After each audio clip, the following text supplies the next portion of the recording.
Could I be making a video today? I think it's entirely possible. His Majesty's Postal Service has just passed me a package, and I think it may be what I was expecting. The sender is Chen Booth, and their address Shenzhen, mainland China. So let's open up and find out whether today is video day.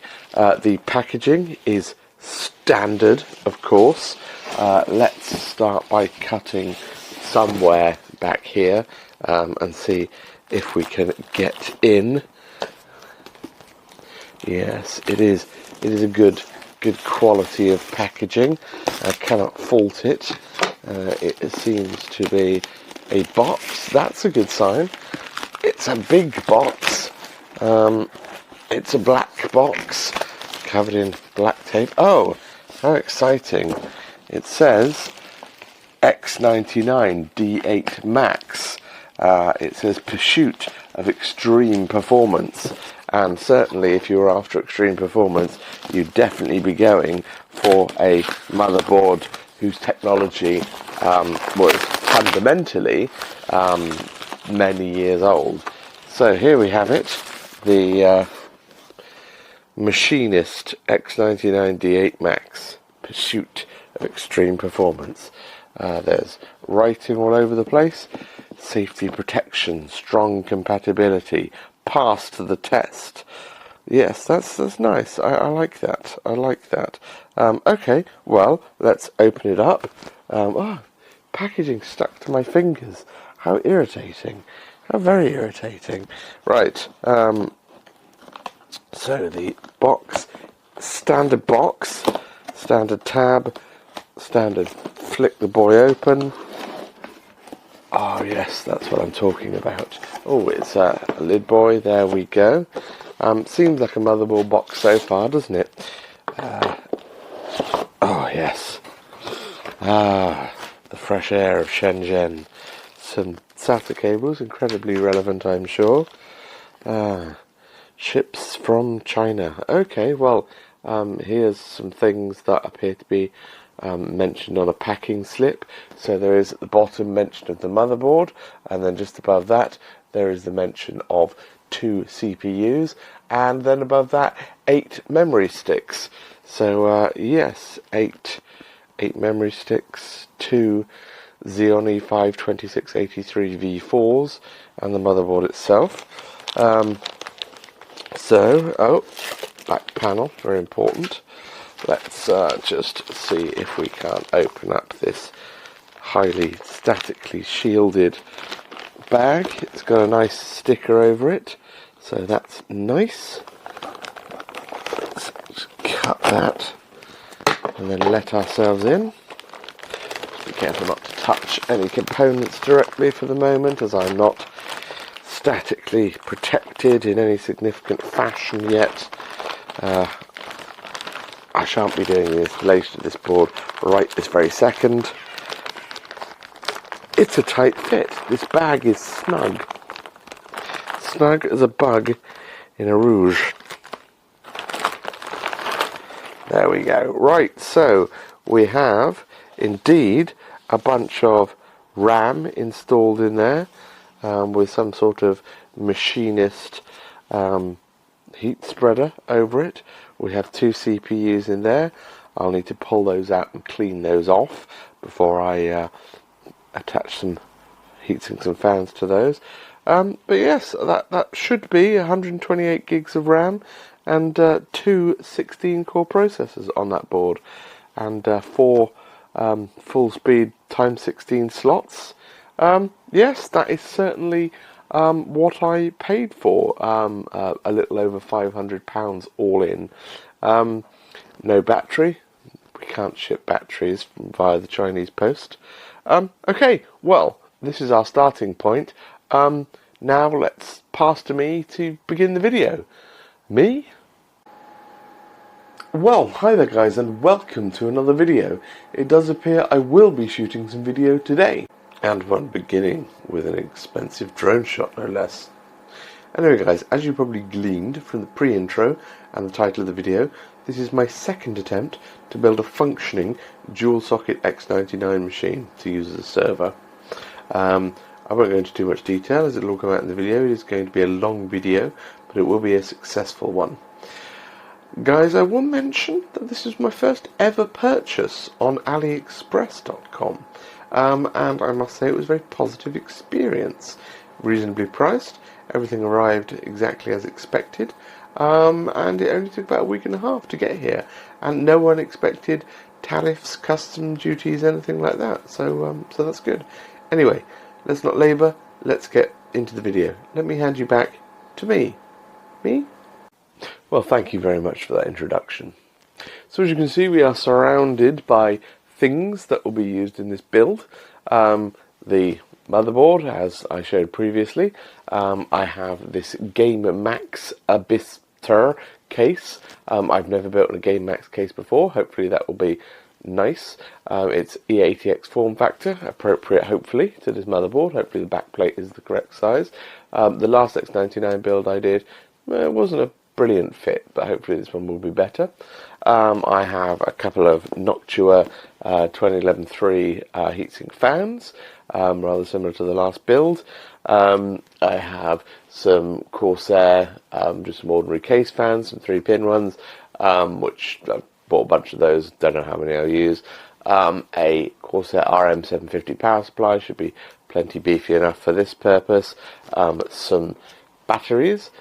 Cannot ship batteries via China Post, as I mentioned, so that's for the motherboard CMOS battery. Another one of these 4-port NVMe cards that I enjoy so much.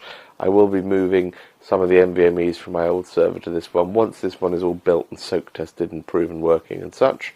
Couple of WD Blue NVMEs just to go on the board itself. I picked up a super cheap MSI GT730, nice old GPU, just to give me an HDMI output for this machine, because these cheaper X99 boards don't have their own graphics chipsets on them, and the Xeon has no integrated graphics, so that's what that's for.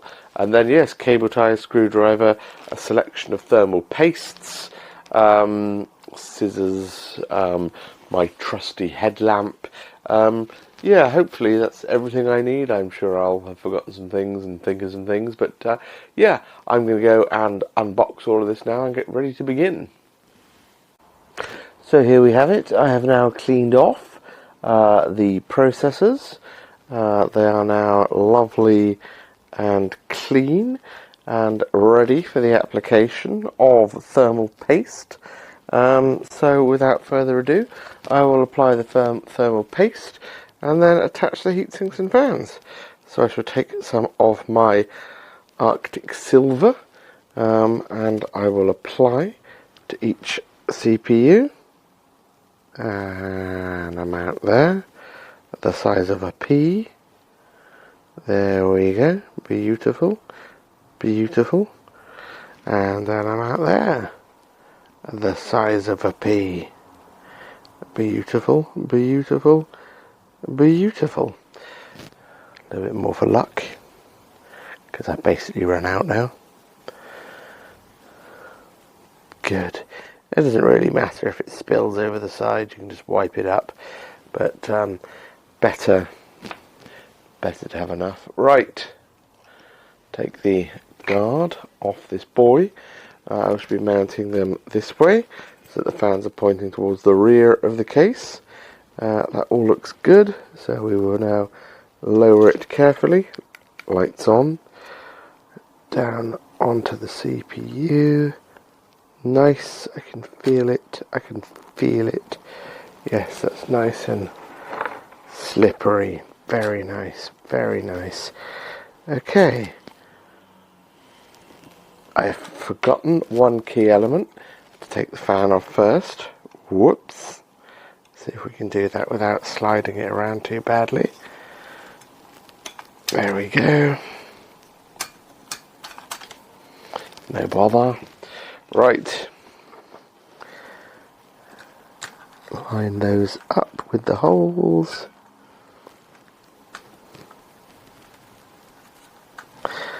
That looks like that's going in. Yep, that's gone in. And the other corner. Line it up with a hole. that's gone in. This corner. Yep, and this corner. Very nice. There we go. Right, make sure that's nicely positioned on there. Yep, looks good. Happy with that. Right, then we tighten those up. That's done. And that's done. It's very, very satisfying for me attaching a heatsink to a CPU. I do enjoy it. It feels chunky and good, and these Noctuas are definitely chunky and good. I like it. Good, excellent. So yes, this fan will then go back on. So it goes on the ingest side, which will be this side. So it will pull in here, pull through the fan, and out the back. So that's good. But before I put that on, I will attach the other one.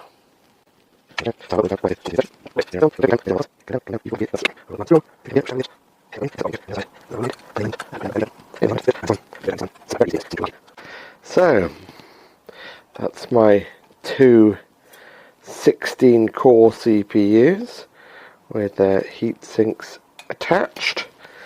And where are the PWM connectors then for the fans on this board? They are one there, presumably for that processor. And where's the other one? It'll be somewhere around here, though I do not see it. Oh, there we go. Yes, and that one there for the other processor. So that's nice. I should really be paying attention to screwing these on. There we go. Beautiful. Very nice. Very nice indeed. Top banana.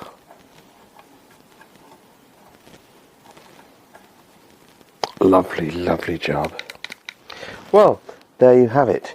Two heat sinks attached to two processors. Pop the fans on. Job done. Nice. So that's the heat sinks with their fans attached and the fans plugged into their respective headers. The next thing I'm going to do is to plug the two NVMEs onto the board. Yeah,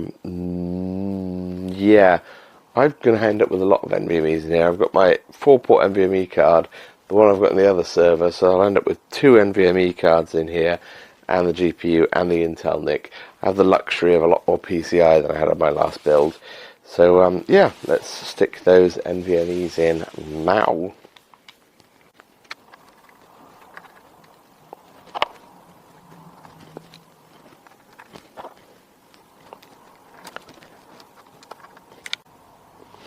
It does occur to me that with the 2 on the board, the 4 on the card, the extra card which will have 1 drive in initially, that's 7 NVMe drives I'm going to have on this machine. I should really figure out what I'm going to be using it for at some point and why on earth I've spec'd it this way. But it is what it is. Right, next I think I'll put this aside and focus on the case. I think I will get the fans fit and the power supply. Right, that is the fans fit into the case. What I have done is fit 2 fans in the front that will intake into the case. Very nice. And then 1 fan at the rear for exhausting and 1 fan at the top for exhausting. So I think that will probably be more than ample for my fan needs. There are 4 fan headers on the motherboard, so I'll plug all of those in directly. I should also note that there is some fancy lad fan controller on the back of this boy that looks like that. I don't really want to use that because I want to have all of mine motherboard driven. But I do note that the front panel LEDs are going to need to be driven off that, so I'll have to figure out how to power that. I think it's like a SATA power connector or something. So that's good. I do have 3 fans left over, but I don't feel the need to put them all in and use the fan controller, because who on earth needs 7 fans? 4 should be enough for anyone. Right, power supply next then, I guess.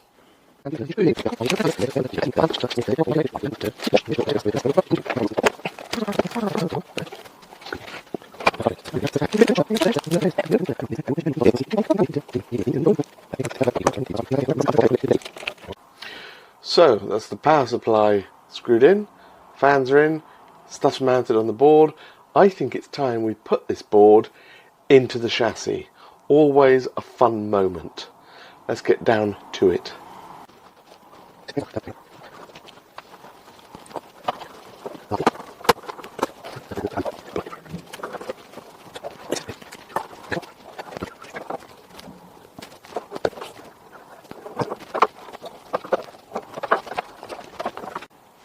Now, I don't know much about the E80X specification, but I think someone might be playing fast and loose. Maybe not. I don't know whether that would be Machinist or Game Max, but let me show you. So here, where I've just put the motherboard in, you'll see at the back there is a populated screw hole. You will see here is a screw hole with no backplate to go with it. And here's a populated screw hole. And here's a screw hole with no backplate part, and here's a screw hole with no backplate part, and then a populated screw hole, a populated screw hole, a populated screw hole. So yeah, all in all, could be worse. There's very little flex in the motherboard, very little flex in the back panel, so I just think it'll be absolutely fine. It's not even like I'm putting a heavy GPU in there. No issue. But yes, I couldn't fill all the holes, as it were. Right, battery time, put that on the board, and then I think a bit of cable work to get everything in.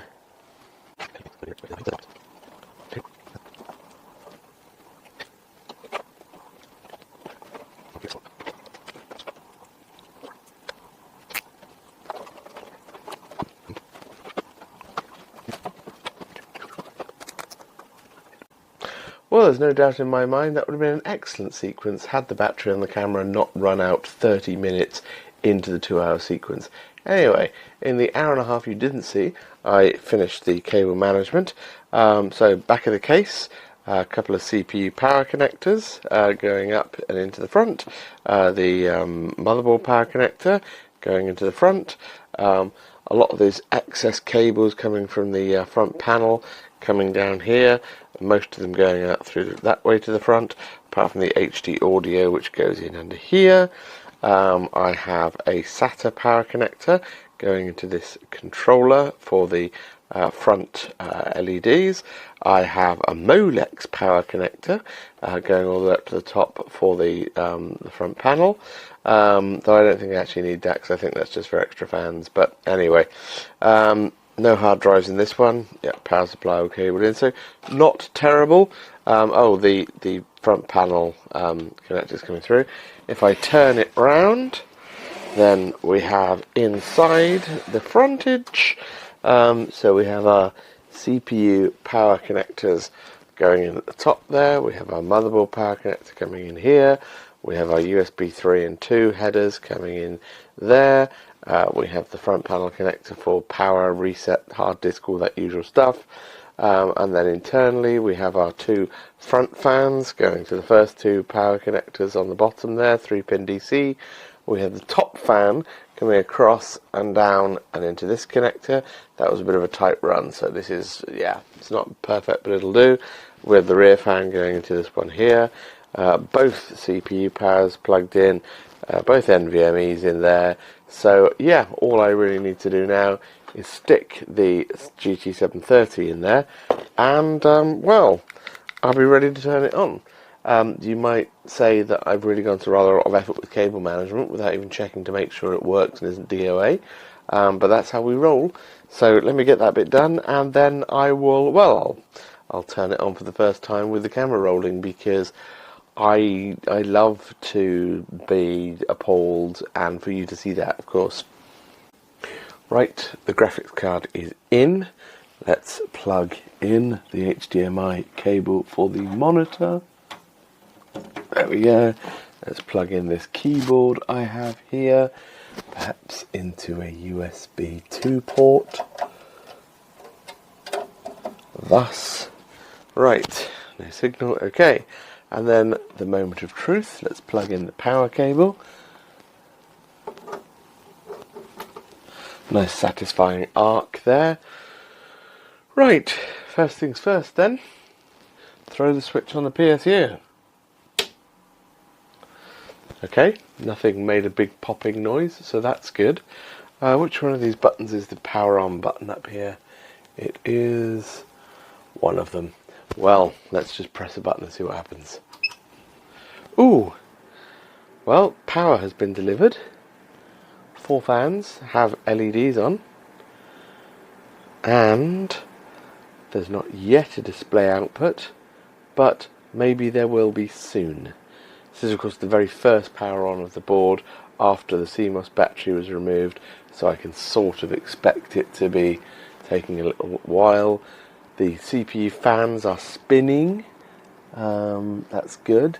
The display, the progress of the boot sequence is changing slowly. I mean, that presumably can only mean something is progressing. Let's hope subsequent boots aren't quite this slow. All I'm looking for is something on screen. Now I need to keep my eye on this indicator. Is it just cycling through the same sequence of things over and over again? 6.9.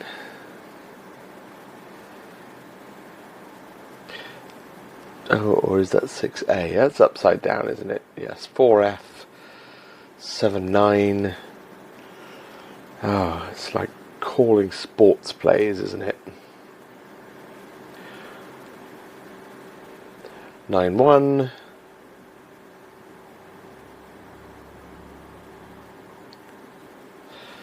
9.6.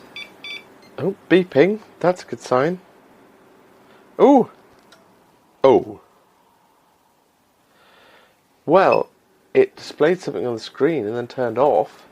Maybe that's just a first boot thing. Maybe that's some kind of calibration malarkey. I'll continue to play with this, and once I get it to a BIOS screen, I'll bring you back in.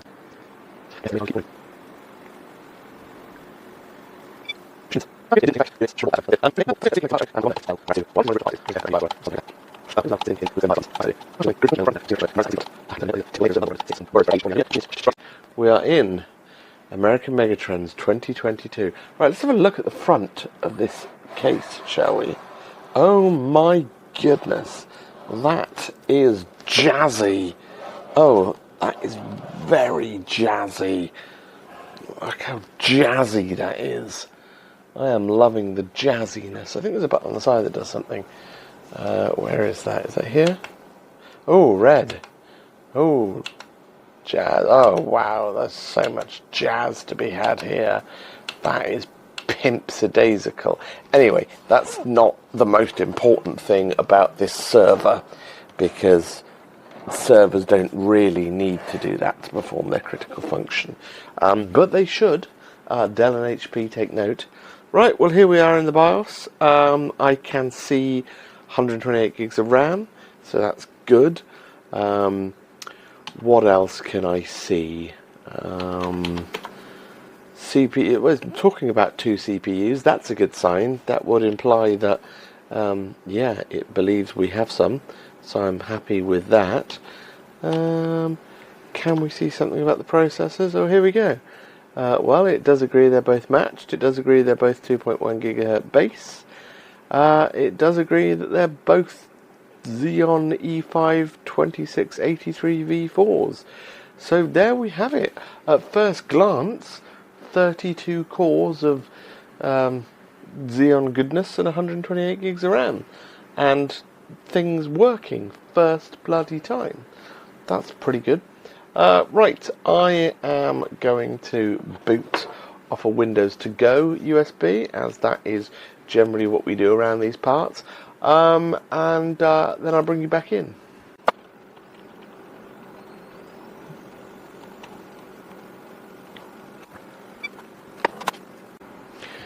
Well guys, there you have it. Windows running with 64 logical processors. 2 sockets times 16 cores times 2 threads. Very nice, thank you, and good night, as they say. Right, I'm happy with that. I guess the next thing to do is for me to power it down. I am going to fit a Intel NIC, because filthy Realtek is not going to help anyone. So I'm going to fit that so that ESX will work correctly. I am going to fit the 4-port NVMe card, yeah, and get it plumbed in its final location. So wish me luck. Well, there it is, in situ, all according to plan. I installed the Intel NIC just below the GPU, plugged that in, that's worked, network connected. The new 4-port NVMe card with just one NVMe in at the moment at the bottom, slot above that free. I will install the SXI on here and then move the NVMe card from this server into that and re-register all the VMs and good to go. And of course, yes, the Infinity Mirror working perfectly, the most important part of the build. It's amazing, you know, it's just a partially reflective, partially transparent mirror, and behind it an actual mirror, and sandwiched between them some LEDs, and yes, gives the appearance of depth with all the bouncy. Anyway, so one thing I did do is I fired up a quick FFmpeg run of a transcode for real world stuff that I do, just to see how we're getting on with 32 cores.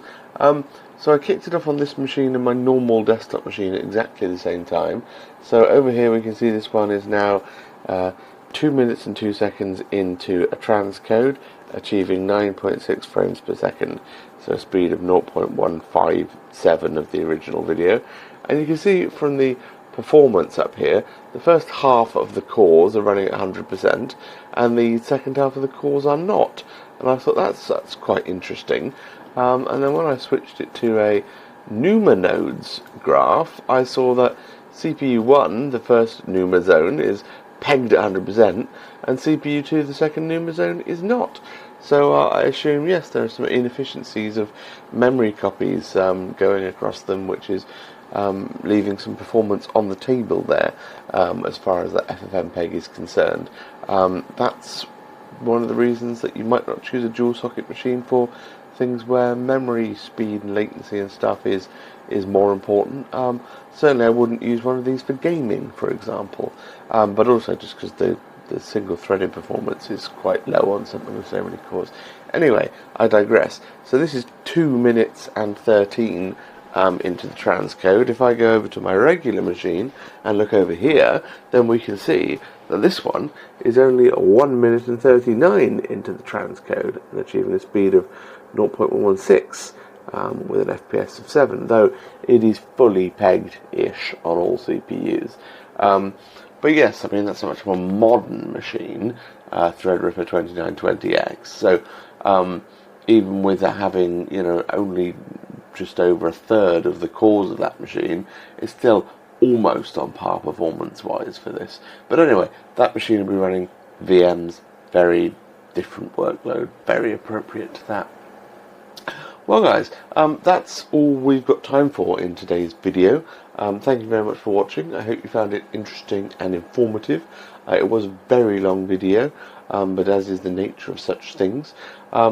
Please, of course, as always, do feel free to comment below, especially if you have experimented with builds of unusual things like this. I still have one more Xeon E5-V4 left over from my last build, so I'm thinking of getting a Jiahuayu board and an ITX one, a mini ITX one, and building a mini PC with a 12-core Xeon in. So yes, let me know if you'd like to see that.